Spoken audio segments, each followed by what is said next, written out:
మీకోసం పనిచేసిన మీరందరూ బాగుండాలని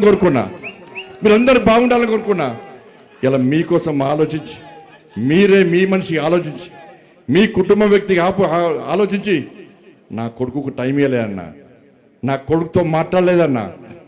ఇవాళ అదే నా కొడుకును ఒక క్రిమినల్ లెక్క సమాజంలో చూపెట్టే ప్రయత్నం చేస్తే ఒక తండ్రిగా ఎట్లా భరిస్తారో ఒక్కసారి ఆలోచించురన్నా.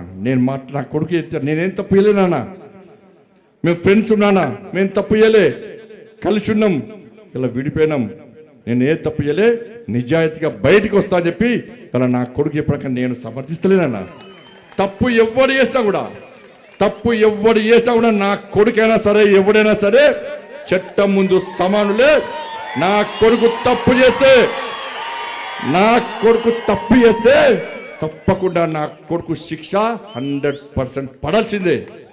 ఇలా నా కొడుకు ఒక రకమైన చట్టం, ఇంకో వ్యక్తికి ఇంకో రకమైన చట్టం ఉండాలని కోరుకునే వ్యక్తి బండి సంజయ్ గారు. సమాజంలో చట్టం ఎవరికి చుట్టం కాదు, సమాజంలో చట్టం అందరికీ సమానమన్న విషయాన్ని ఇవాళ నేను స్పష్టం చేస్తున్నానా.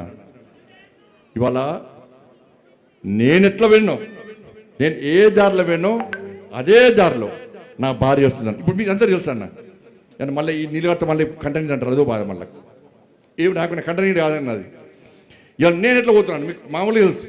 నేను ఏ దారిలో పోతున్నానో నా భార్య కూడా నా దారిలో వచ్చిందన్న. మీకు మా భార్య ఉద్యోగం చేస్తుంది బ్యాంకులో ఉద్యోగం చేస్తే నేను అడిగిన ఎందుకు లీవ్ పెట్టినామమ్మా అని అడిగిన.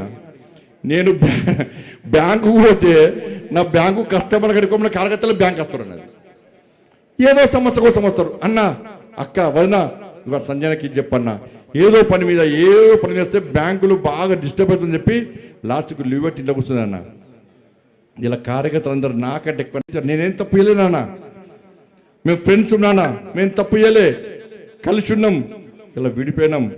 నేను ఏ తప్పు చేయలే, నిజాయితీగా బయటికి వస్తా అని చెప్పి ఇలా నా కొడుకు ఎప్పటికన్నా